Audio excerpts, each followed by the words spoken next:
So I've been thinking. Mm-hmm. Podcasts are a strictly auditory medium for the most part, right? For the most part, yes.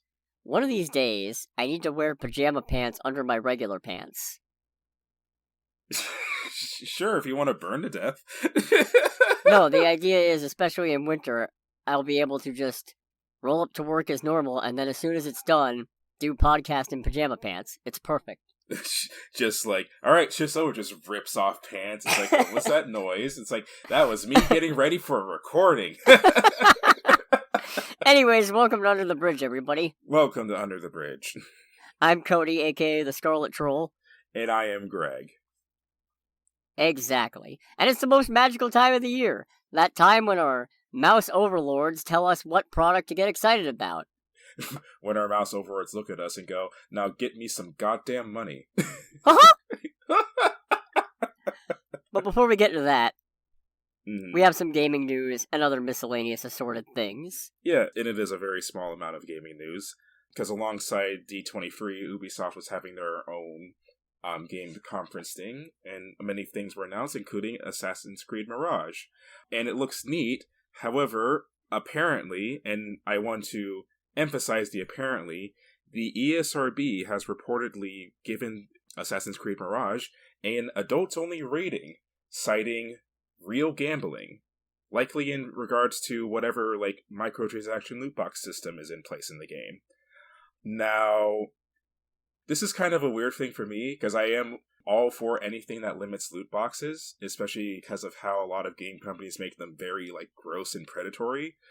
The problem I have with this is that if it's being cited as real gambling, under the assumption that this is true and the ESRB has seen more of the game than the general public have, then that tells me that there's something in the game where people can, like, gamble actual money and just straight up lose their money. Because that's the only way that makes sense to me.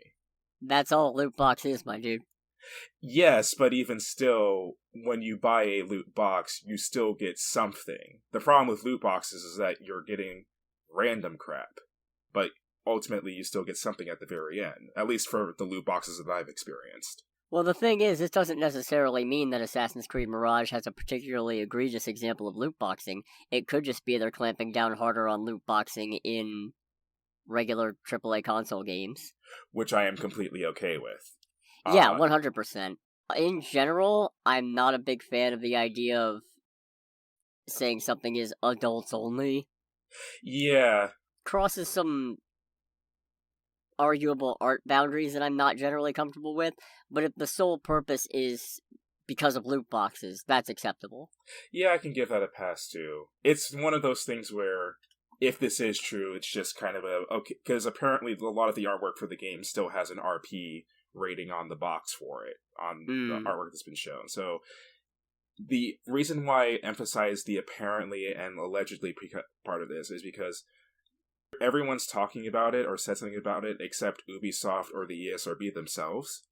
But it's one of those things where, considering how much circulation there is about this, I figured it's like, okay, if this is happening, this is kind of nutso, because me and a coworker did a cursory look through all, like, the list of games that at one point either shipped with or got an adults-only rating, and we concluded that if it was shipped with that, it would be absolutely hilarious considering what it would be sharing company with. I'll level with you, I didn't know adults only existed as a game rating. It is. It's kind of on a similar level of NC-17 with movies, into the regard that if a game is made with adults only and shipped with adults only, basically there is no chance in hell it will be sold in a retailer. Fair. GameStop won't sell it. Walmart won't sell it. It's not going to be listed there, but you can still buy it. Yeah, that makes sense. Yeah, Manhunt, which is a very sought-after game by Rockstar, was adults only for a large portion of its development cycle, but it had to be toned down quite a bit to get a mature rating. That's something. Yeah. Oh, also GTA San Andreas was as well, because there was basically a 6 minigame in Grand Theft Auto San Andreas, and they had to remove that as well to bring it down to mature. Although, very hilariously, all they did was, like, take away the ability to do it, the source code for that game mode was still in the game, and a few years later, a bunch of PC modders figured out how to access it, which I personally found hilarious. No, that's pretty good. Yeah. So those are the two examples that I know of. A lot of the games that have been given an adult-only rating are, like, no surprises, like, a lot of just, like, really bad sex games. That tracks. Yeah. But it's interesting. It's interesting for kind of the aforementioned reason in regards to Mirage, is that because everyone else is kind of doing a lot to say, like, most other governments are saying things like, no, like, these loot box things are not okay. This is one of those things where if this is the ESRB's goal, I am 100% behind it. I just don't know if this particular way is the way I would go about doing it. But I am all behind, like, just doing things to decentivize companies putting, like, loot boxes in basically what is effectively gambling in video games. Yeah, I'll agree to that. We also got a new Pokemon trailer this week. Oh, we got a trailer too? I thought that was just like the news article. It was a short trailer. Oh, okay. Yeah, we now have confirmation of exactly what the 3 story paths for Pokemon Scarlet and Violet is going to be. Mm-hmm. And those 3 are Victory Road, which is the usual challenging the gyms to not become the champion, but to reach champion rank, which is a new thing. They also confirmed that there are going to be gym tests that you have to pass in order to challenge any given leader. So there's PE classes in Pokemon now?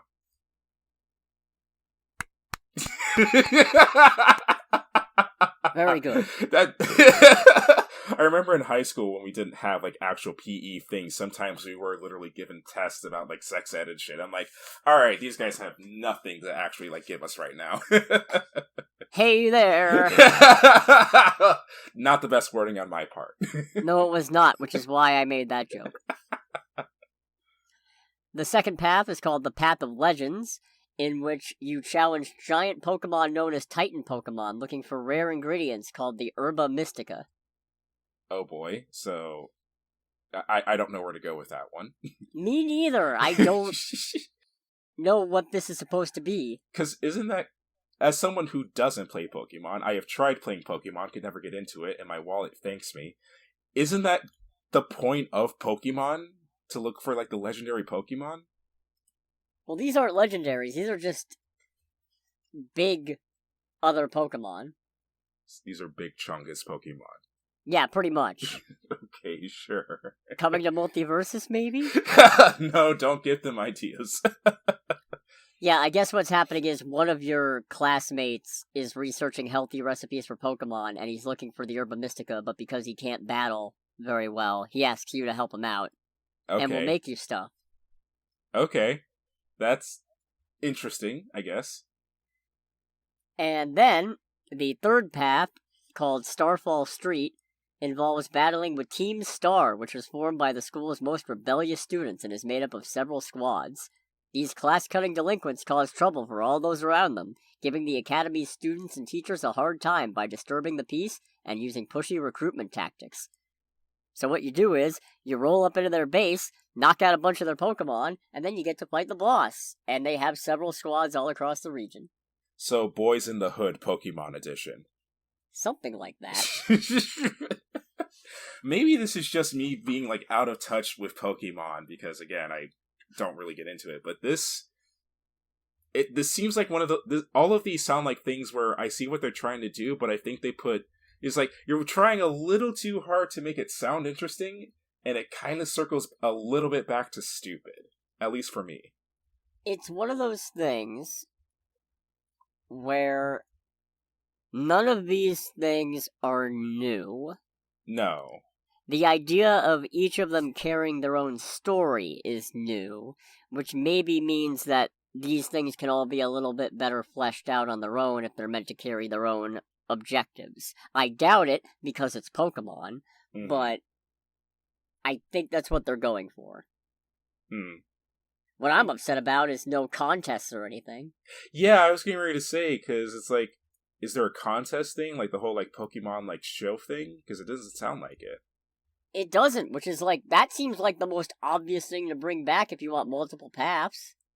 Well, this is Scarlet and Violet. These are, like, the next games, right? These are not remakes of old games, correct? Right. Okay, yeah, that's weird that that's missing. Huh. Truly it is. They also introduced a new feature called Let's Go. Ha. Gotta rake in on that mobile nostalgia, ... And what that's gonna do is... that's gonna let you send out your Pokemon on their own to go look for items and battle wild Pokemon and what have you. Apparently, though, you can also use this feature when infiltrating Team Star bases. Oh, okay. That part I'm not crazy about. So I read on this feature, I did see, also, like, apropos of nothing, I did see a comment that someone made on a different website talking about this, and someone made the comment of, like, you send your Pokemon out to fight for you, and it turns out it battles the only shiny you're ever going to see in your playthrough. This is honestly a feature that, to be honest, I'm kind of surprised wasn't in a previous game, given how much Pokemon centers on exploration.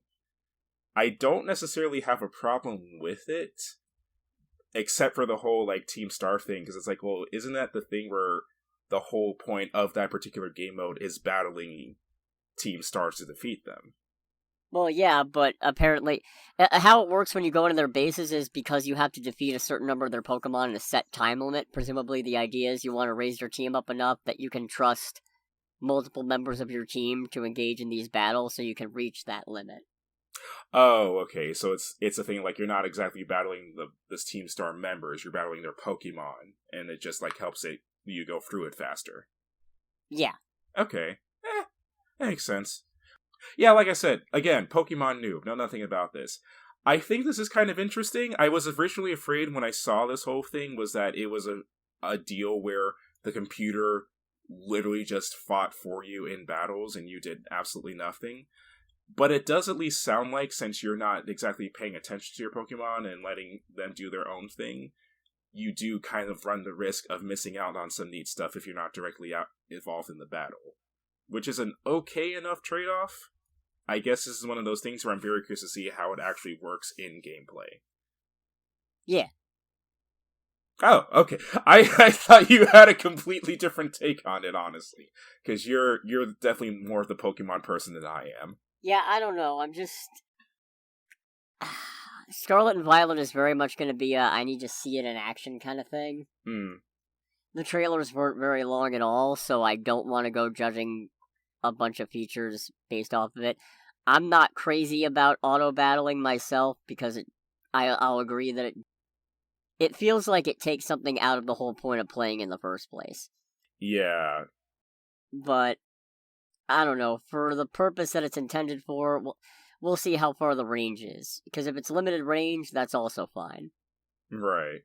But, given that this is an open world game, if you can drop off your Pokemon on one side of the map, go off to the other side, come back, and it's still running around doing stuff, that's a bit of a problem.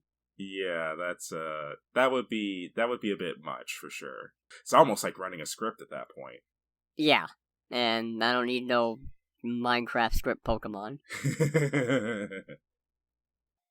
That covers the Pokemon bit, so... Yeah, and then the last thing, this is kind of more of a me thing, and it's just, there's no real significance to this, I just kind of feel like making fun of it. With the Gran Turismo movie coming out, why is there a Gran Turismo movie being made? But we've already talked about that. Sony has released a new logo for what is apparently going to be the logo for the Gran Turismo movie, and the logo that they're using for the social media accounts for the Gran Turismo movie, and holy hell, is it not one of the most generic things I've ever seen in my life. Which is actually astounding, considering what it's a movie based on one of the most loved and cherished and long-standing racing franchises ever made, with a very distinct logo, and they go for a logo that is, like, when I first saw the font for the Gran Turismo movie logo, it reminded me of a game called Ford Racing, which was a pretty awful budget racing game for the PlayStation 1, and it reminded me of it because the font they're using for this logo is literally the exact same font in the game's menus. Huh. Yeah. This is... I don't know, this just bugs me from a visual standpoint. It's like, why not just use the GT logo? It's very distinct. It kind of feels like this was a kind of for the sake of type of decision. I guess to maybe allude as like, see, it's the same name, it's the same idea, but it's not completely connected. And it's like, no, just own it. I'm probably looking a little bit too deeply into it, in all honesty, but this is just kind of a weird one to me. Yeah, I don't have much to say about Gran Turismo, obviously, because I don't really play much in the way of racing games. But I have seen that font, and it looks very, it's an unexciting logo. It is a very unexciting logo. It's, like I said, it's just shockingly generic, in all honesty. Yeah, it's just weird. And that's all I can say without getting into another rant about why are they making a Gran Turismo movie? This is stupid. Yeah. So I guess we're good to move away from gaming news into our little bits of non-D23 news. Yes.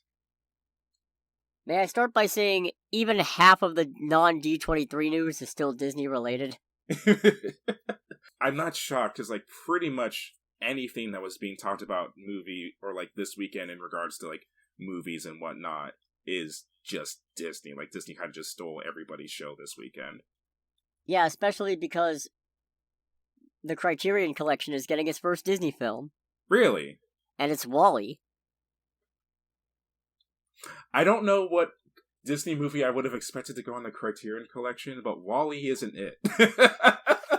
I can see it for the first half of the movie. Yeah. But, and don't get me wrong, I'm not saying WALL-E is a bad movie or that WALL-E isn't a work of art. Oh no, WALL-E's great.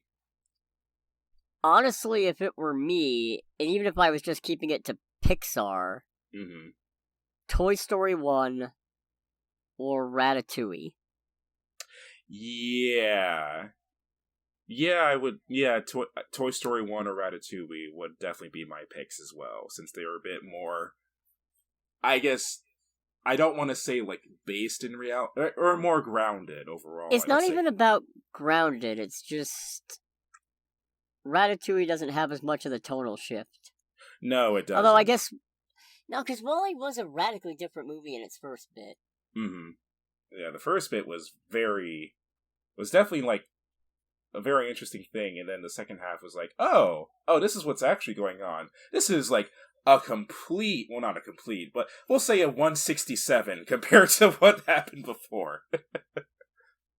Anyways, it's coming with a ton of extras, and, who knows, this might open the door for stuff like getting Armageddon reissued, because that was released, that's on the Criterion Collection, if you can believe it, and that was released under the Touchstone Pictures banner, I think. So it's not technically, it's owned by Disney, but it's not like a Disney, you know? Yeah.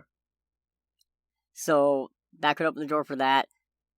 And crushing realization hit me that in somewhere between 5, 10, 15 years, they could very well release an Infinity Saga collection. My wallet can't take that.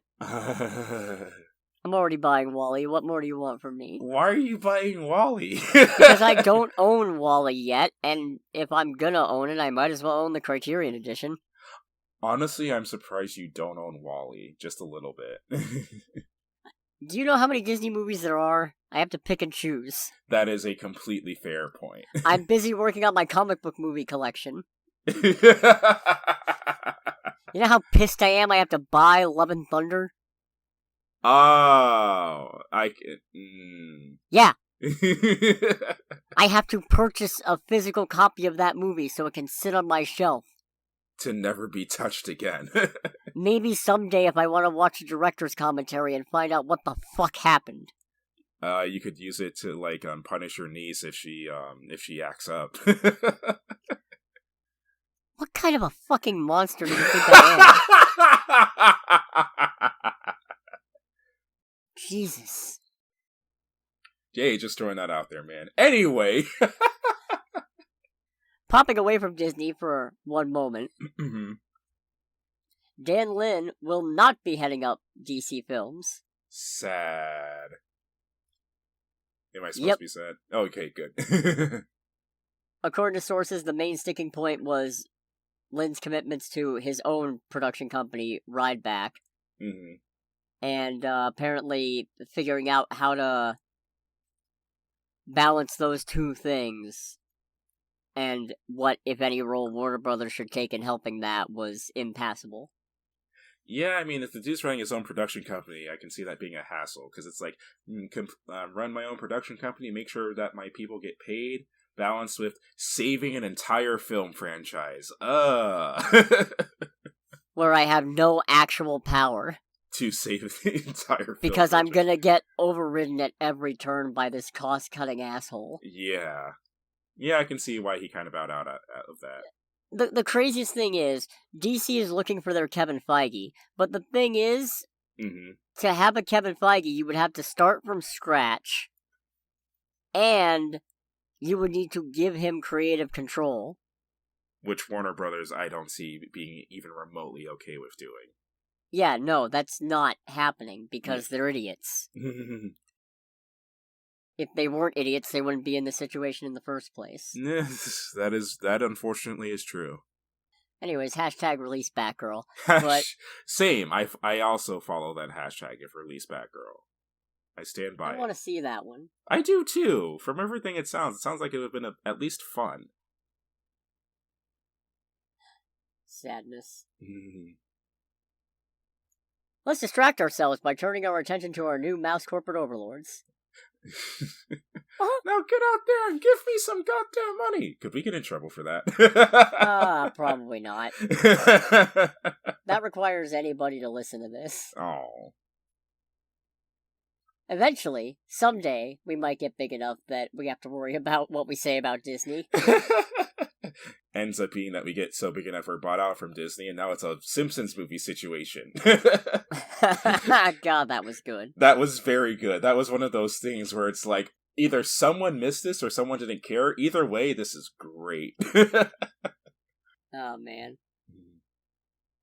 So, there are two main panels that I was focusing on while this was going on. One was the Walt Disney Studios and Pixar panel, and the other was the Marvel Studios, Lucasfilm, and 20th Century Studios panel, because they decided to just throw all those things together like a maniac. Yeah, that's a ham sandwich right there. That's a sand and cheese hamwich. Oh, man. So, let's start with the Pixar stuff. Summer 2023, we're getting a movie called Elemental. Okay. Which is about a metropolis where elements of earth, air, fire, and water all live. But when a fire girl and a water boy develop a connection, the two must navigate how to interact while being polar opposites. What? Yeah. Okay. Well, that's definitely different. I'll give them that. It sounds neat, but it's different. It's Pixar realizing they left Avatar: The Last Airbender off of its what if blank but alive.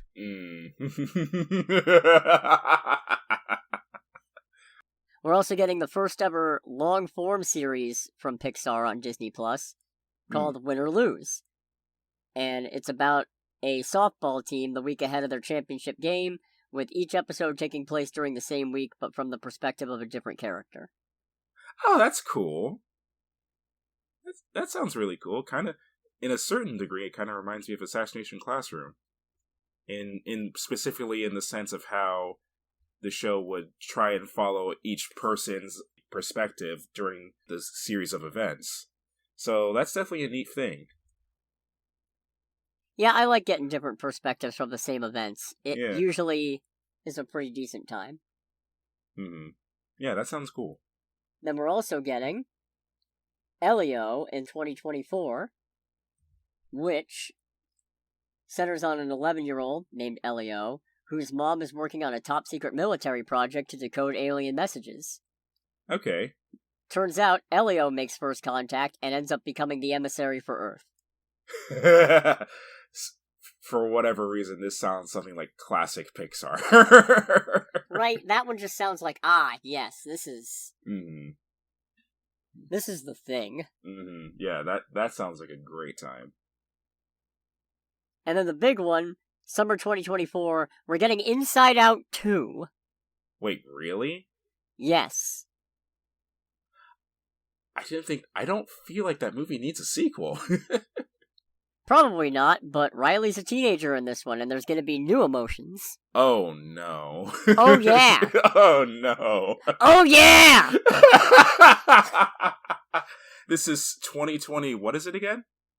2024. 2024? Okay. Alright, so only a couple of years, but still. I wonder what they're gonna add, because I know originally in Inside Out, they were gonna have surprise, because they based it on the Paul Ekman 6 emotion model, but they couldn't figure out a way to make surprise meaningfully distinct from fear. So... maybe like anxiety or something like that? Maybe. Although I feel like that's just fear. It's definitely a form of fear, that's for sure. Like, what else could you get? Yeah, well... if she's a teenager, I could see it being a thing of, like, there's, like, just 100 different emotions that, like, become a thing and then go away, and become a thing and then go away, just constantly throughout the movie. So what, emotions just disappear and then pop back in? Or something like that, or new ones, like, made. Because I feel like, from what I remember being a teenager, considering how crazy the mind of what felt like the average teenager can be, I definitely feel like that would at least be on the table. I eagerly await the arrival of tepid ambivalence. Yeah, who would play tepid ambivalence, though?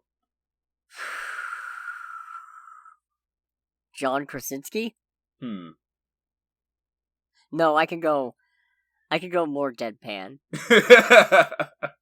Who voices Konako in High School DxD? Give me 1 second. I actually feel like I should know that name. Or the name of the voice actress. She is voiced Jade Saxton. Jade Saxton. Yeah. Okay. Yeah, I could see that. Everything is awful. But I just don't care. Pretty much. Okay. I am curious and very cautious about that movie. Yeah. We'll see how that goes. Because Inside Out is great. And I mean, for the most part, Pixar doesn't really make bad sequels. Oh, no, of course not. It's just... Except Cars 2. But, I mean, that Cars 2 was the NASCAR movie. That one was a good time. Cars 2 was a bad sequel to a mediocre movie. I don't know what you're talking about. There was... We're talking about... Oh, I see. Yeah, I get it. No. You're right, Cars 2 was great. I can't believe that came out. When did that one come out? Just a few years ago? Yeah, it was. It wasn't that long ago. I know it was like a little bit before the pandemic. 2017. That's when Cars 2 came out. Yeah, it's only like 5 years old. Don't know why they're calling it Cars 3 on here, but everybody knows there was never a second one until then. Oh boy. Oh boy. In Disney animation news, we are getting an anthology of 6 shorts based around Zootopia called Zootopia Plus, coming in November. Is it bad that I kind of hate the name a little bit? Nah, I could see that. Yeah, no. One's based on the sloth. Oh, cool. Yeah. Alright.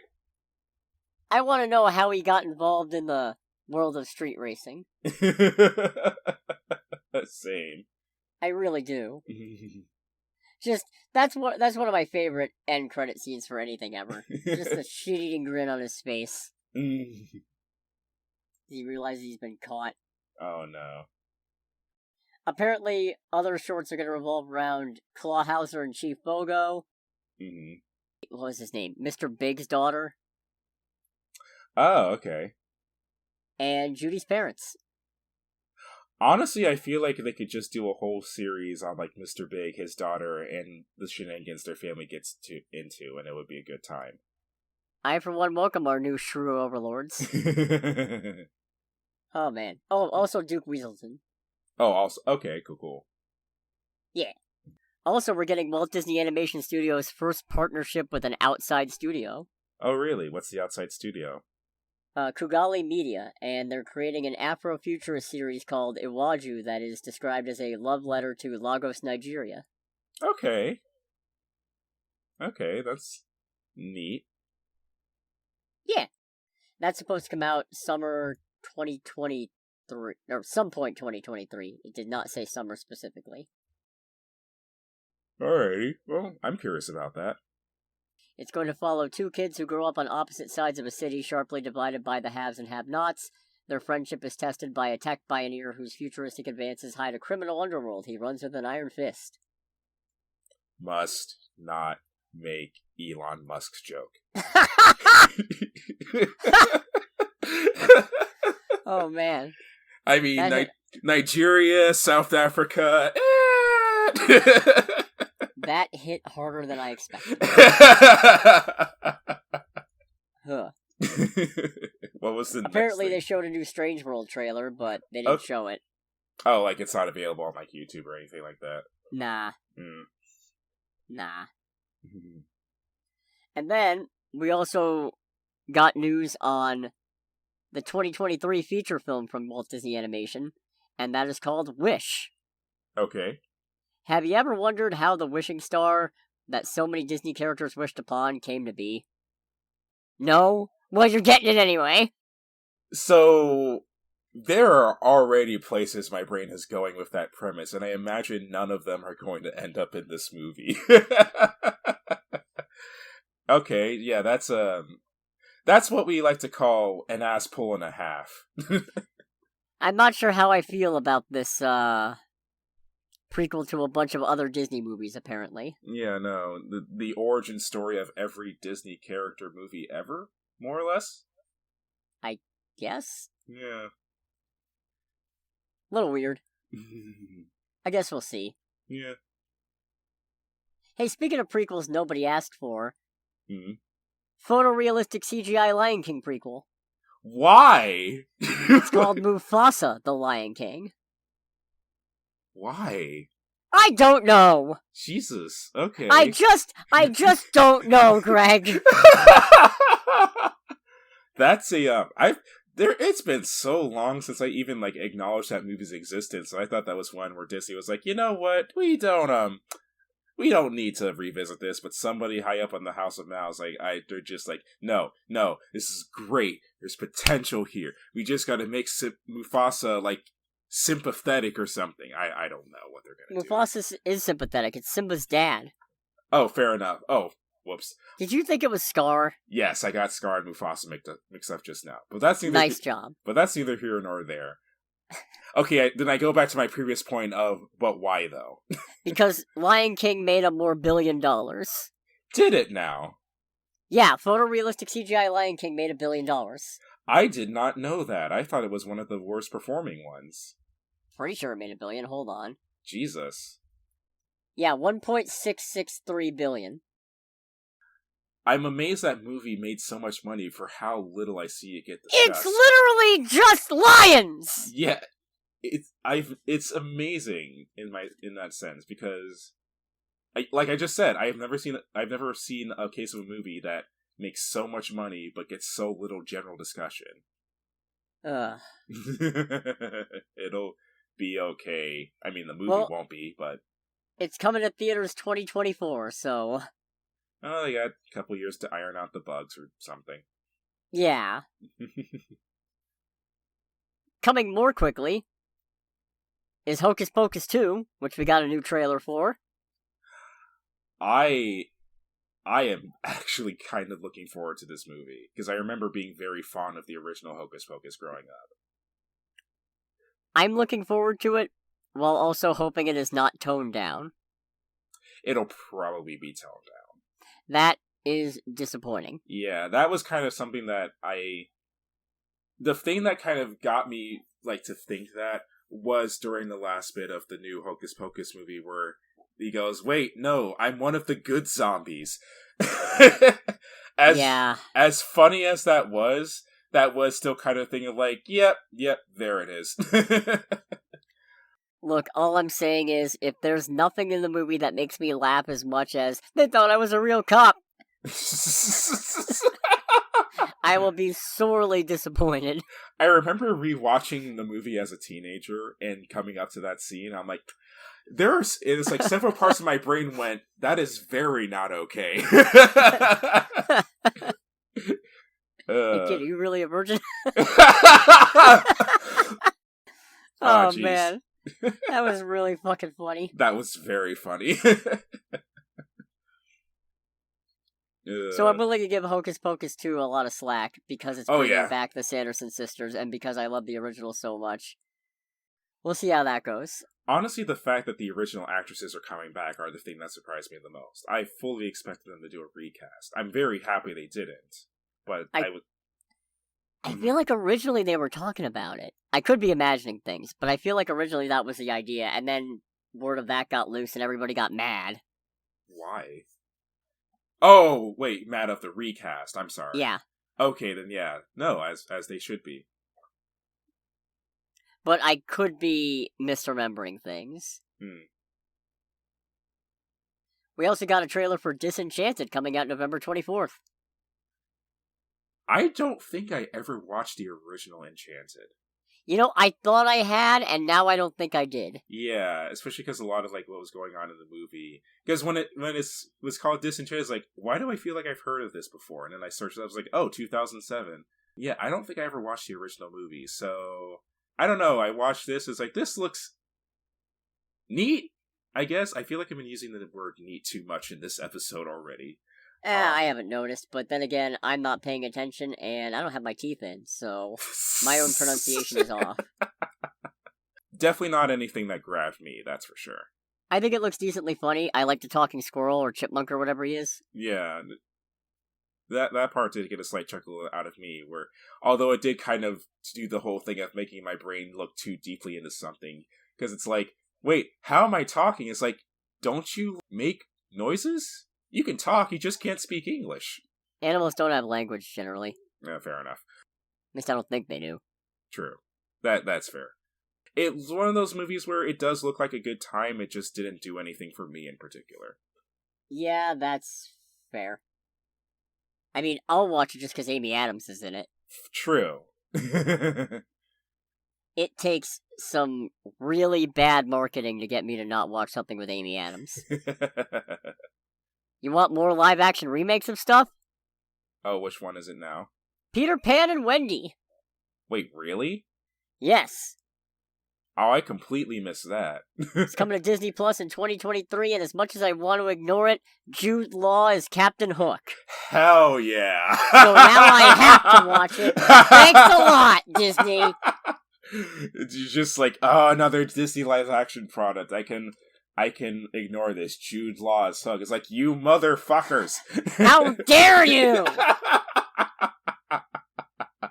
I mean, there are limits to my willingness to watch Jude Law. Case in point, I didn't go watch Fantastic Beasts 3. Mm-hmm. But,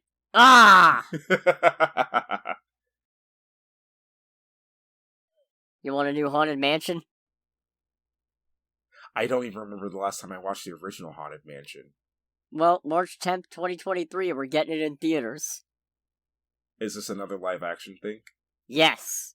Man, they really are going hard into the live-action thing this year, it seems like. And Jamie Lee Curtis is Madame Leota. Is she now? Yes. Okay. What is it with these movies attaching people who I can't stand to not go see? I mean, I know that Disney, evidently if photorealistic CGI Lion King makes $1 billion, and it's like, Disney's like, alright, cool, we can keep making these, people will go and see them. But it really does feel like, just based on this alone, they are going hard on this whole, like, live-action thing. Yeah. Case in point, we got the teaser for Little Mermaid. The trailer was really dark. Like, that's actually I felt like the lighting in the trailer was, like, kinda dark. I thought it was alright, personally. Yeah. I mean, it's just a teaser. Although I will say I do appreciate with this teaser that we actually got to see Halle Bailey as Ariel just up front. Because I feel like for the last few, like, of these, like, initial teasers, they've been always, like, hiding the main character. It's like, yes, thank you. Let's actually see what the main focus of the movie looks like. Yeah, as much as I don't care for live-action remakes, I'm looking forward to going to see this one, because the reasons why everybody's jumping on this one are reasons that I think are stupid. Of course. So, yeah. I mean, she's a mermaid, who cares? She can sing. That's the important part. My thing with this is that I don't have any particular, dislike for this movie, but I'm not super into it, and that's solely because, as a kid, I really was not into the original Little Mermaid that much. Ah. So, this one's, unfortunately because of what it is, this one's a hard sell for me. Not anything to do with, how it's being made, or another live-action movie. Well, let me tell you, if there's no Le Poisson in it, instant fail. That much I can definitely agree to. Yeah. 100%. And then they also showed us not us, but the people at D23, a little glimpse of Snow White, which is coming out in theaters in 2024. I was just seeing, I forget who they're oh, that's right, Gal Gadot is, the Evil Queen. Yes. Honestly, when she was being linked to it, I was like, are they seriously going to cast Gal Gadot as Snow White? That's what I was expecting. It's like, you know what? No. I do feel like Evil Queen fits her better, and I feel like she would definitely have a lot more fun there. That would have been a thing. Mm-hmm. So, that covers most of the stuff that was brought up at that panel. Mm-hmm. Should I start with the Lucasfilm stuff? I mean, because that was the first part of the panel. I feel like I should. Well, I mean, I will say, just of the trailers I've seen, I don't know if there's any other news that's come out. Of the 3 things that were shown trailer-wise, being Andor, Tales of the Jedi, and The Mandalorian, definitely the one that had my attention the most was Tales of the Jedi.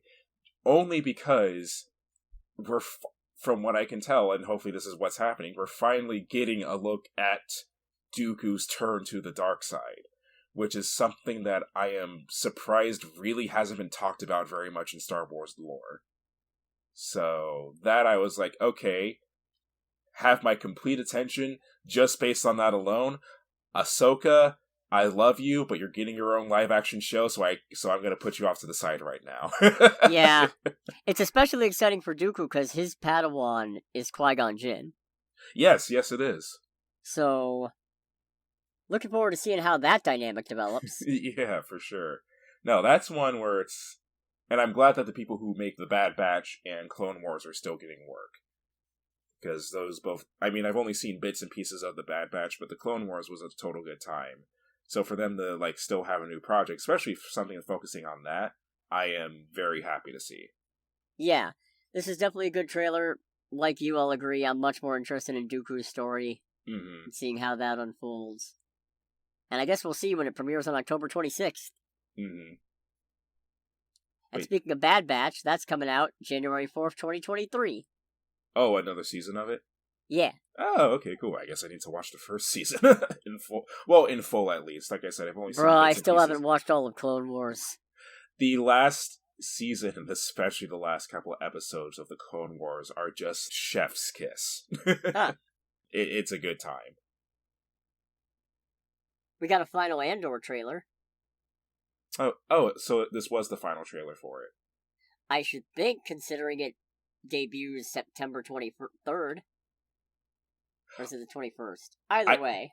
I don't know why I gloss over the last bits of trailers when they announce when something's coming out. Because holy crap, I thought it was still a ways away. That's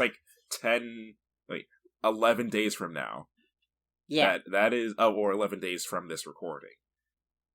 I am still interested in it because I think I mentioned before, all the Jedi stuff, Force stuff in Star Wars, as cool as that is, that very much takes a backseat to anything revolving around the actual world of Star Wars, for me personally. Mm. So, I'm definitely curious about this. I'll agree to that, mostly because, you know what, I'm actually a little bit excited for this show now. Oh yeah. Yeah, if it's actually showing the origin of the rebellion, then I am yes, yeah, please, actually, just more stuff about kind of the more... Anything that shows more of the nuanced side of things, I am or like the nuanced details of Star Wars, I am all for. Yeah. And rounding out trailers for Star Wars, we got Mando Season 3, which looks fine. Yeah, it does look fine. It's honestly, it's the least exciting trailer out of all three of them. I really hope we don't have to deal with too much of Bo-Katan being salty. Bo-Katan, We're gonna. Yeah, because, like, salty is just, like, a default state for Bo-Katan. So, like, just punch him or something, for crying out loud. It doesn't have to be a fight to the death, obviously, because Din took it off fucking Moff Gideon without killing him. Yeah. Yeah, it's just a thing of, like, it's like, fight. It's like, alright, how you want to do this? Back! Alright, I lose. Yeah, just punch him. Yeah, just punch Pedro Pascal in the face. He doesn't even want the damn saber. No. And he took his helmet off anyway, so no one loves him anymore, except for Grogu. That was like, that's okay, Dad. That part of the trailer, like, I know they established in season 2 that he's basically belongs to a cult that, like, no one pays attention to anymore. But that part of it was just like, dude, like, bruh, he just went through hell. Like, give him some slack. Definitely curious to see how Grogu and the Mandalorian are reunited, considering he was taken by Luke. Wait, did you... Oh, you didn't watch Boba Fett. No, I still haven't watched Boba Fett. Yeah, watch Boba Fett. It's Mando season 2.5. That's what I've heard, so I'm not surprised to hear that. Yeah, just watch... I don't remember exactly what episodes they were. I'll get to the episodes. Just watch those. Okay. They explain it. Fair enough. Which, what a waste of a season 2 finale that was, then. How dare you punch me in the fucking feels like that, only to walk it back? Yeah. Bro, I still, like, every now and again rewatch the last bit of season 2 of Mandalorian. That is one of the few things where I am genuinely upset that I can only experience that for the first time once in my life. It was good. It was very good. We also got confirmation that Skeleton Crew is set post-Return of the Jedi. Okay. That's the one that's about a group of kids stranded on the outskirts of the galaxy. Oh. Okay. Also with Jude Law. So, Home Alone Star Wars edition. Kind of. Something like that. Yeah. And then also at the Lucasfilm panel, they showed a new trailer for Willow, which I didn't add to the list because I haven't seen any of Willow, and there wasn't enough trailers on the list. Yeah, no. Yeah, this was a very, again, with Disney stealing the show, this was a very, like, trailer-heavy weekend as well. Yeah. And they also showed some exclusive footage of Indiana Jones 5, which we did not see. But apparently it got a huge standing ovation, which doesn't mean much at Comic-Cons or any such things, because, well, you know, it's a bunch of nerds who are there because they want to be there anyway. Yeah, it's hard to get a true read for something because all the people there are people who are just like the diehard fans to begin with. Car chases, though. Really? Yeah. Okay, sure. Why the hell not? And it is from James Mangold, and as much as I have problems with Logan, I still acknowledge that Logan is a very well-made film. So, if there's anybody I trust to do old curmudgeonly version of a hero, it's James Mangold. Yeah. That definitely sounds like a good route for some entertaining shenanigans. So, let's move into the stuff that I'm actually qualified to have an opinion on. The Marvel stuff. Yeah, the Marvel stuff. They talked a little bit about Black Panther Wakanda Forever, which also included some footage that we don't get to see because we weren't at D23. And apparently it involves Ramonda talking with some members of the United Nations about how the world keeps trying to steal their vibranium and stuff now. Yeah, which to be honest, yeah, by all means, call them out. It's like, bruh, you're just trying to live our lives, and people keep on coming and trying to steal our shit. Yeah, none of that, please. Yeah, it's like, can you, like, please, like, either calm the fuck down or do something about it? Leading into that, since Ryan Coogler is executive producing Ironheart, he talked a little bit about it. They brought out Anthony Ramos, who is playing Parker Robbins, aka The Hood. Mm-hmm. And they're talking up Ironheart as being magic versus technology, which, that's interesting. Yeah. We definitely haven't seen that before, really. Yeah, now that I think about it, there really hasn't been a lot of that in Marvel, which I'm kind of surprised by. I think it's just because a lot of these heroes are speciated, so you expect to see Doctor Strange deal with magic stuff, you expect to see Iron Man deal with tech, super science stuff, so they're not generally going to see them cross over. Mm-hmm. But I'm all for seeing how these things interact. Yeah. They did try to talk the Hood up as being one of those villains who is trying to do the right thing, and is maybe just a bit too ruthless about it, which I'm not especially a fan of, because, to my understanding of the Hood, he's an asshole. Yeah, I was going to say, I don't know a lot about the Hood, but from what little I've picked up, it's like, no, he doesn't ever try to do the right thing. He's just straight up evil. He was part of Norman Osborn's evil Illuminati. Oh, yeah, it doesn't really get more evil than that. Well, I guess to be fair, Loki and Emma Frost were both on that. Mm. And so was Namor. Mm. That's not really helping the case. No, it's not. Point is, the Hood's a dick. Yeah, the Hood's not a good person. Not every supervillain needs to be sympathetic. Some of them No. can just be a dick. Yeah, it's okay.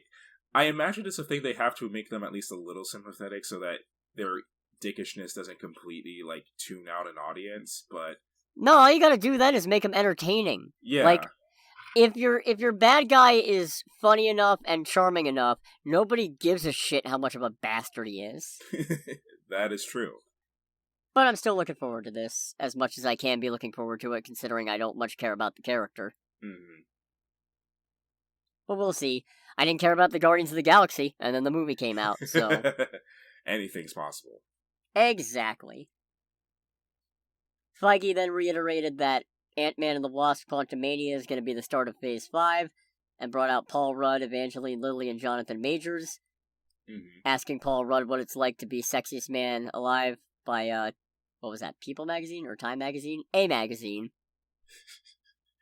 I mean, whatever his, like, de-aging regimen is, I would like to have access to that, please.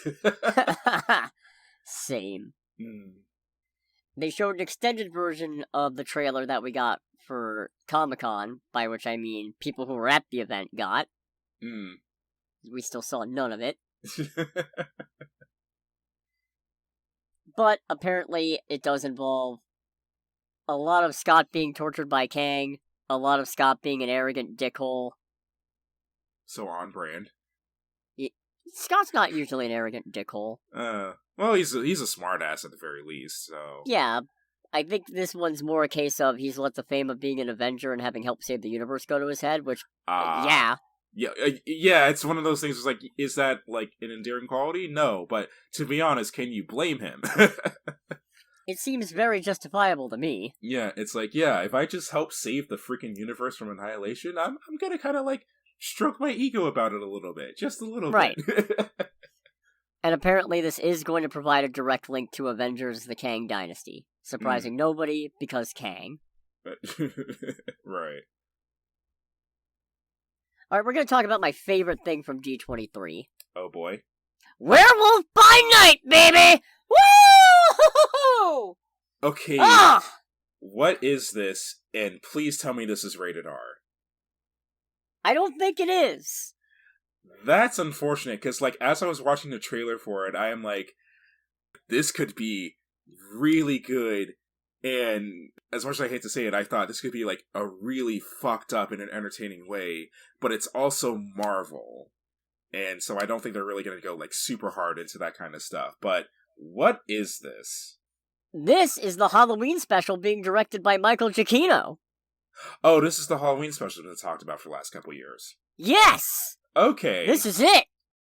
And it's, this is the most me thing I could ever hope for from Marvel. Is this something based on anything in the comics? Werewolf by Night!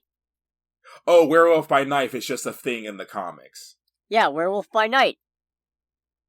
Okay. He's where Moon Knight first debuted. Oh! I don't expect Moon Knight to show up. It's No, of possible, course but I not. doubt it. Yeah. And honestly, the main thing I'm excited about isn't even Werewolf by Night. Mm-hmm. It's that we got Man-Thing in the trailer. I did not expect, and yet here we are. Oh, I'm so excited, and it's so schmaltzy B-movie evocative.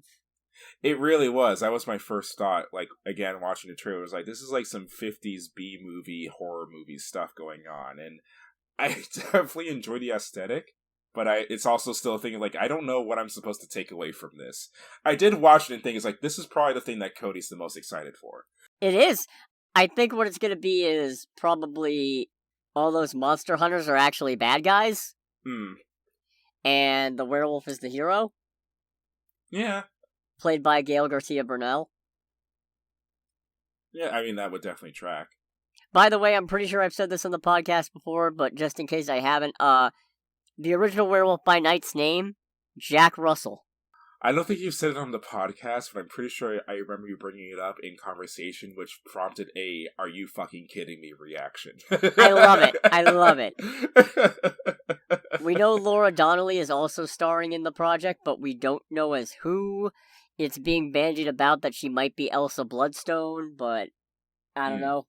Kind of hard to tell with this. It depends on what they want to do with these characters. Mm-hmm. But, everything about this was just, so good. And atmospheric. Huh? I'm glad that you're excited. Anyways, it drops October 7th, so that's going to be exciting. Now, are we watching that right away, or are we going to attempt to save that for Halloween? I'm watching that right away. I don't give a fuck. Y'all can watch it whatever the fuck you want. Anyways, then they brought out Don Cheadle. Oh boy. Yeah. And first, they dropped the trailer for Secret Invasion. So I'm actually a little upset this isn't a movie. I'm not. But go on. I don't know if it was already established beforehand that this was going to be a series, and I just missed it. But it was a thing like... You did. Okay, cool. Then I at least partially rescind my disappointment then, in that regard. Because it's just cool to have something that is focused solely on Nick Fury. And the Skrulls. And the Skrulls. Although I'm curious to see, like, the dynamic of that, considering that it's been established already that there are good Skrulls who just want to, live their lives. So that aspect I'm most curious about. And also, the whole thing of, like, wait, why is Nick Fury, like, doing everything he can to stay away from the Earth? Like, I know things have, both in our Earth and Marvel Earth, have gone to shit, but damn. Yeah, I like the vibe for this one a lot. It feels very Winter Soldier-y. It does. It feels very... There was something else that this reminded me of, and I can't be bothered. I cannot remember it to save my life, but it was another thing that I enjoyed for kind of like the lone wolf aspect of it all. John Wick? Yes, actually. Thank you. Wow. I can't believe I got that. Yeah, it was kind of a thing of like, I do enjoy how in all of this, it's like, especially with the whole thing of like him being away from the Earth, it's like kind of similar to John Wick, just trying to stay away from the assassination game. Yep. Yeah. That one part where Talos grabs Kingsley Ben-Adir's character, and then the whole room turns into him. Yeah, that was freaky. That was like, oh no. Yeah, in the whole thing of, how well do you know your security team? My security team? It's like, oh no, please don't. What do you mean, how well do I know him? It's like, oh, please don't do this to Don Cheadle, man, please. Rhodey's probably a Skrull. Ah, shit. Oh, God. Oh, then the implications there are astounding. I don't know how long he's been a Skrull for, but he's probably a Skrull. Hmm. You don't even have to replicate superpowers for him. No, you don't, actually. I could see it. I could see it being a thing if he gets busted based on, like, maybe the Skrull, like, missed that his leg is still messed up. Or, maybe the Skrull is the one who got their leg messed up. Oh, that's terrifying. Yeah, who knows how long he's been a Skrull for? Maybe he... Could it be? Oh, I don't... Don't get me wrong, it's probably not going to be the case. No, but it is possible. I'm thinking in my head, as I acknowledge how stupid this sounds, but I could see it being a thing that the Skrulls showed up when Civil War happened, and then the bit where Rhodey hits the ground is like, no, he actually just straight died there. I don't think that's going to happen, because that would also be an ass pull and a half, but this is kind of like what happens when you introduce things like that to my brain. Yep, that's the whole point. Yeah. Oh, that's terrifying. We also finally got an Armor Wars update. Okay. It starts filming next year, and it will pick up pretty much right after the events of Secret Invasion. Okay. So that's very cool. It's about time Rhodey got some more time in the spotlight, so I'm happy to see that. Yeah. Yeah, he's always been kind of relegated to a side character. A very overpowered side character, but a side character. Very true. We got a slight update on Loki Season 2, which is still filming. Mm-hmm. Well, we got a slight update. Everybody who was there got new footage. Which apparently included Loki phasing in and out of time and trying to get Hunter B-15 and Mobius to remember him. Oh, no. Yep. Oh, that's heartbreaking. And the little bit of an update that we got is that Ke-Huy Quan, also known as Short Round from that one Indiana Jones movie that I don't remember which one it was, has joined the cast. Oh, neat. Yeah, he was also in Everything Everywhere All at Once. Oh, okay. Yeah, he was Michelle Yeoh's husband in that. Oh, okay. I think I remember seeing him like in the trailers and whatnot. Cool. Yeah. Can't wait for that one. Mm. We got a tiny bit of news for Fantastic Four that isn't really news, and it's confirmation that Matt Shakman will in fact be directing. Okay. And then Kevin Feige said we don't have anything to share. Yeah. Which makes sense, and honestly, makes me really glad that I didn't say anything about that list of alleged casting that was making the rounds on Twitter. Well, yeah, especially since that movie is still very, very early in its development, right? It comes out November 2024, so... Not that far. True. They also gave everybody a first look at Echo, which includes Vincent D'Onofrio sporting an eye patch. Oh, okay. He's alive! We all knew it, but he's alive! Yeah, it's like they killed the Gala. It's like, this is, no, they fucking didn't. this is a fucking Kingpin. What the fuck are y'all talking about? He ain't dead. Hmm. And then he stayed on stage so that Charlie Cox could come out, and they talked a little bit about Daredevil Born Again. Oh, nice. Yeah, it hasn't started shooting yet, so there was nothing to show. Hmm. But they're looking forward to it very much. Charlie Cox said to think of it not as Season 4, but as a new Season 1, so that implies kind of a soft reboot. Yeah, and it kind of establishes, it's like, yeah, no, there's nothing canon about these shows no more. I think there might be. I think they're trying to feel it out and figure out if they can make it work. Hmm. Depends on what happens with Iron Fist. True. We also got director Julius Onah from Captain America New World Order, along with Anthony Mackie coming out on stage, along with Carl Lumbly and Danny Ramirez, to talk about Captain America. Awesome. Yeah. It does sound like Danny Ramirez will be suiting up as the new Falcon, so that's cool. Okay. And then in super big news, Tim Blake Nelson is reprising his role as Dr. Samuel Stearns from The Incredible Hulk. Really? Yeah, the leader is here. The movie that for like the longest time Marvel seems to have pretended doesn't exist.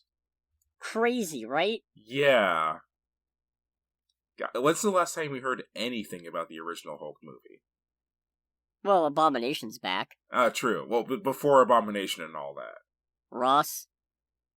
Okay, never mind. Point being. But I'll agree, I did not expect the leader to ever come back. Yeah, no. That's cool. I'm glad. I'm glad that, because he was the same gentleman who played him in the first Hulk movie, right? Yeah. Cool. Good. I'm glad that he's coming back, and more so, I'm glad that they kept the same actor. Same.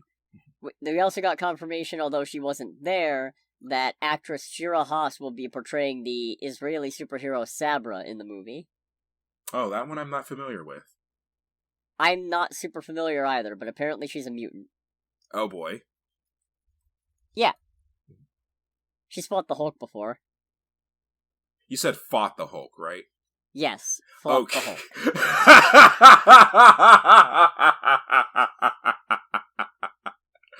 Moving on. And she has enhanced physical abilities and can actually charge up other people and give them low-level superpowers. Alright, cool. God, I hate my ears. That was funny. That was really funny. I think she's a mutant. There has to be a trade-off with a power like that, though. Apparently it uses life energy. Oh, okay. I mean, that's kind of seems like the standard trade-off or something like that, but it's one of those things like, no, there has to be a trade-off, because that just sounds overpowered as hell to begin with. True. Okay. And then they moved on to the Thunderbolts, and we now have our roster. Okay. It's whelming. Oh, really? Yeah, so Julia Louis-Dreyfus is back as Contessa Allegra Valentina... Wow! Contessa Valentina Allegra de Fontaine. That's the one. Okay. Hannah John Kamen is back as Ghost from Ant-Man and the Wasp. Mm-hmm. David Harbour as Red Guardian. Okay. Olga Kurylenko is back as Taskmaster. Hmm. Wyatt Russell is back as U.S. Agent. Okay. Yelena Belova, Yay. played by Florence Pugh. There's no such thing as, like, too much of her. Nope, of course not. And Sebastian Stan as Bucky Barnes. Really? Yep, I was not expecting him, I'll admit. No, I would not have expected him either. But, honestly, yeah, I'm not super fond of this team lineup. I feel like this team lineup is... This is a lineup of people that it seems like their first thing and only thing of significance they'll do is just have internal conflict with each other all the time. Well, it's not just that. There's 3 super soldiers, 2 spies, technically 2 widows. Mm-hmm. And I'm also not a huge fan of this Taskmaster anyway, so... Right. But I guess if you look at it as kind of a pseudo Falcon Winter Soldier and Black Widow sequel, then it makes sense. That's fair. I mean, I like most of these characters, so I'm not going to complain about seeing them. I just feel like the team could use a little more variety. I'm really surprised Abomination isn't there. I'm kind of surprised we didn't get any kind of tech-based villain. Yeah, this is kind of a weird thing for me, where as individual, I'd be more excited about these characters individually than together on a team. Yeah, that makes sense. And admittedly, part of it's probably my own fault because I got it into my head that they were building up to some kind of darker counterpart of the Avengers with a counterpart for each of the original 6, which was probably a little silly and on the nose and unrealistic, so I acknowledge that. I'm still not super enthused about this. True. I don't know. We'll see. There might be more members yet to come. And hey, more Yelena. Yeah, always more a positive. Always a positive there. And more Red Guardian, you know? Yeah. So then they finished up with the Marvels. Okay. They dropped the trailer, which we didn't get. Oh, okay. But apparently, one of the main, I don't want to say gimmicks, but one of the main aspects of this movie is that somehow Monica, Kamala, and Carol's powers have all become entangled, and whenever they use their powers, they start trading places with each other. That sounds like a recipe for hijinks. Yeah. So that sounds exciting. Yeah. And then closing out the combined panel, the one thing we got from 20th Century Studios was Avatar: The Way of Water. We didn't really get much of anything of it, except for Sam Worthington, Zoe Saldana, Sigourney Weaver, and Stephen Lang taking the stage. And through a video, because he's shooting in New Zealand right now, James Cameron confirmed that they're already in production on Avatar 3, and production has just started on Avatar 4. The second one still hasn't come out yet, right? Right? I'm a little fucking miffed. Yeah, it's one of those things. It's like, we haven't even gotten the second movie. Calm the fuck down. A little bit. So all in all, at least I can really only speak from a Marvel perspective, but San Diego Comic-Con was definitely bigger. Oh, yeah. But it is what it is. If nothing else, the Werewolf by Night confirmation, huge. I love it. Can't wait. Give me it now. Right into my veins. I still just inject it. Well, we still need you alive to watch it. Shit, you right.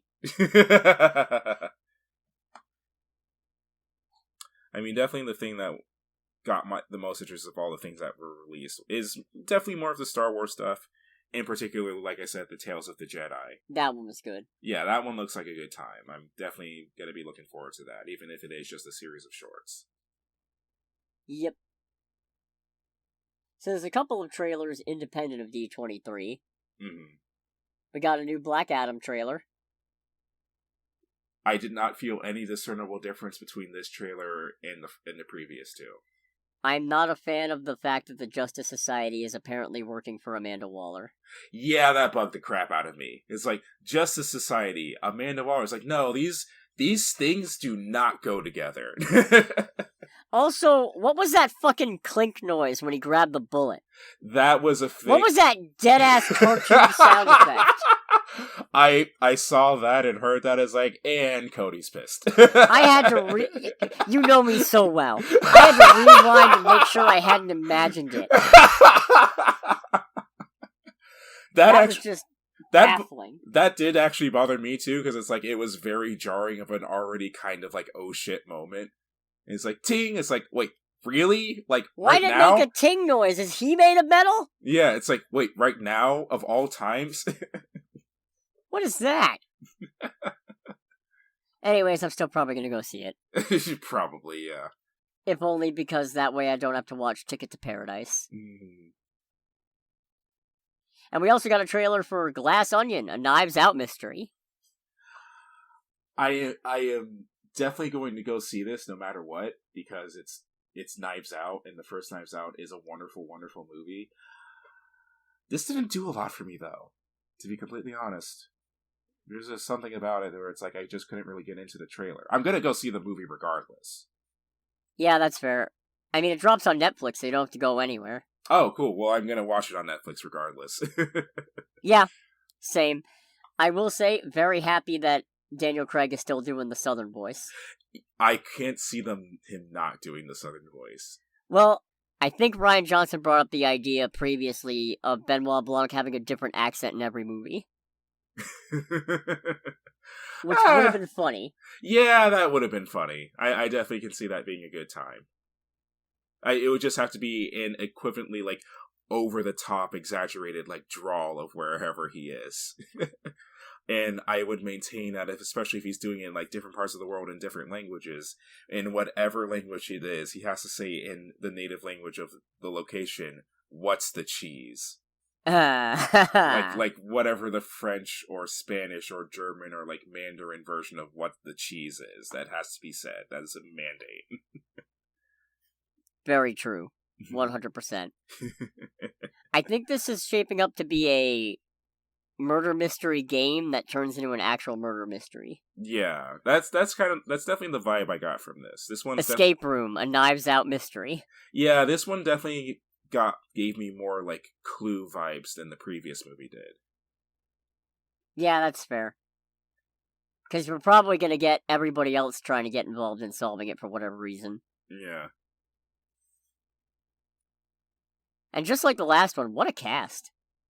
Yeah, unfortunately a lot of the names here are just names that I'm not very familiar with, but it seems to be doing the previous thing of having a very large and varied ensemble cast, which, you know, that was like one of the best parts of the first movie. So I would hope that at the very least you would recognize Ed Norton, Dave Bautista, and Catherine Hahn. Yes, those three I did. Okay, very good. Everyone else is just kind of like, I'm excited to see you in here, but I know nothing about you. Fair enough. So that was an abbreviated trailer time, following a very lengthy news section. Yes, indeedy. I'm going to cover this weekend's box office real quick. Nice job. Thank you. Another slow weekend this weekend. First place, top of the box office domestically, we had Barbarian. Okay. It took in $10.5 million domestically this weekend for a $10.9 million worldwide total. Second place, Brahmastra Part 1, Shiva, which took in $4.5 million domestic for a $22.9 million worldwide total. Okay. Third place is Bullet Train at $3.3 million domestic for a $92.6 million domestic total and $211.9 million worldwide. In fourth place, the unstoppable, undefeatable, always sticking around Top Gun Maverick. It just won't stop, will it? Yeah, years start coming and they don't stop coming. Just put my face on top of, I don't know who the guy is in Breaking Bad, who just goes, "You can't keep getting away with this." Oh, that's Pinkman. Pinkman, thank you. Yeah. It made 3.1 domestic this weekend for a $705.6 million domestic total and $1.45 billion worldwide. And in fifth place, surpassing all my expectations, The Invitation, at 2.6 domestic for an $18.8 million domestic total and $25.1 million worldwide. It really is interesting to me. I think we've talked about this before. Just kind of an apropos real quick. Like, the way the numbers game of movies works, and how, like, $18.5 million. I would not know what to do with $18 million, and that's considered piss poor for a movie. It depends on the movie. Fair. I bet you Fall would love to have made $18 million. That is... Well, even... You know what? How do I know it didn't? Let me double check real quick. I mean, even still, if Fall made more than, like, $3 million, it's like, yeah, Fall has more money than what I would know to do with it. I can't imagine Fall has made more than, like, $5 million at best, but let me double check. Right. $10 million? Really? Wow! I just looked it up as well. Apparently its budget is $3 million. Oh, good for that, I guess. Yeah, so they've made a decent profit, so good for them. Well, anyways, we've talked about Fall before, but you know what we haven't talked about? Barbarian. Barbarian. I like this a lot. I've been seeing that this movie has been getting a lot of good reviews. I never was able to see it over the weekend, but I definitely saw that it seemed people are pretty happy with it. It's probably for the best you didn't see it, because it is also profoundly uncomfortable. Oh, fun. The best kind of uncomfortable. Yes. It's a horror movie. Okay. Which I'm pretty sure has been brought up before. And functionally, it's about a young lady who finds that her Airbnb has been double booked. And then weird stuff happens. Oh boy. And I really can't get into much more of what happens without giving some stuff away. So are we just... I'm going to talk in really vague terms. Oh, as I say, we're just going straight into the spoiler section then? No. I'm going to do my best to say why you should see this movie without giving away anything in this movie. Okay. This is a real sinking feeling in the gut kind of film. You remember how I said one of my favorite things about Honk for Jesus Save Your Soul? Or at least the thing that I really liked about it was the peeling back of layers. Oh, does this movie do that as well? This movie does that a lot. Every time you think that you've kind of tapped the inner well of fucked upitude, there's another door. And you open that door, get it on the floor, and everybody walks the dinosaur. It's like the well of fucked upitude. It's like, okay, I've gotten all the water out of it now, and then you put the bucket back in, and more comes. I was like, God damn it. Yeah, while watching this movie, at first, I was like, okay, this is a tad unsettling, but it doesn't feel like much is happening. And then it starts really ramping up, and I'm like, oh shit, and then I check, it's 40 minutes in. And then the movie takes a turn. Oh boy. And it tacks on for a bit in a completely different direction. Only to then proceed to catch up with where it was before. Huh. And that's 25 minutes later. And then it takes another turn. So the movie just takes you for a ride the whole time. Yes, it was awful in the best possible way. By which I mean I was genuinely entertained and I genuinely thought it was great, but boy howdy, I don't like having my emotions played with like that. So what I'm hearing is that this is not a good movie for someone who, like, actually has severe anxiety issues. No. No, especially not. At least I don't think so. I mean, it sounds like it. It sounds like a thing where you're just, like, worried all the time. It's also, especially once you... I'd say it keeps getting worse because just when you think you figured it out. No, there's another twist. Like, on a scale of 1 to Get Out, how crazy are we talking about the twist? Or the twist and turns? You know what? I'd say about maybe it's been a while since I've seen Get Out, and I've only seen Get Out once, unlike Us. So it's kind of hard to remember exactly how it went. But you know what? I'm gonna say about on par.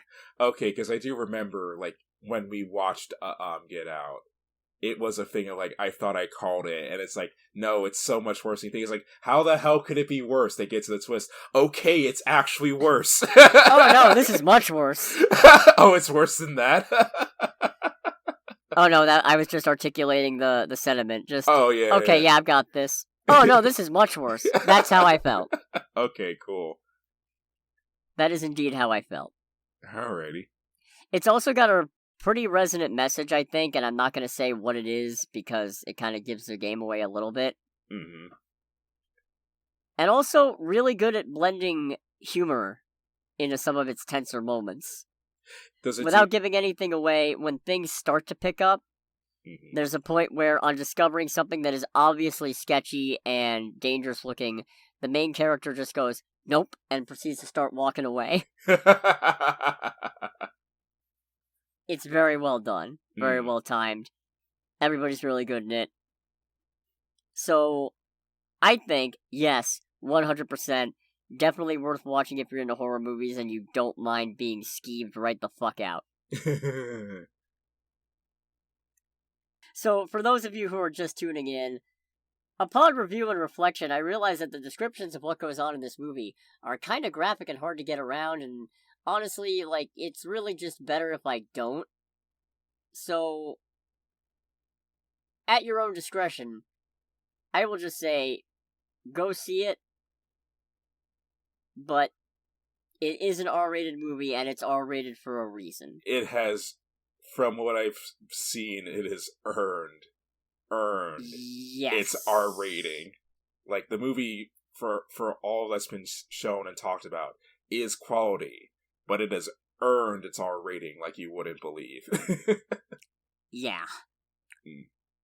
So with that being said, thanks for listening in on this absolutely chaotic D23 podcast, and I'm sorry because the timestamps are probably going to be minimal. Yes.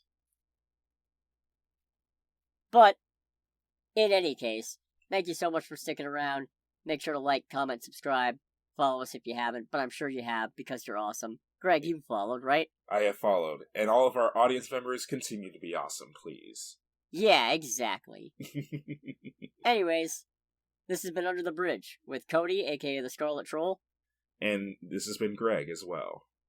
Very good. Goodbye, everybody.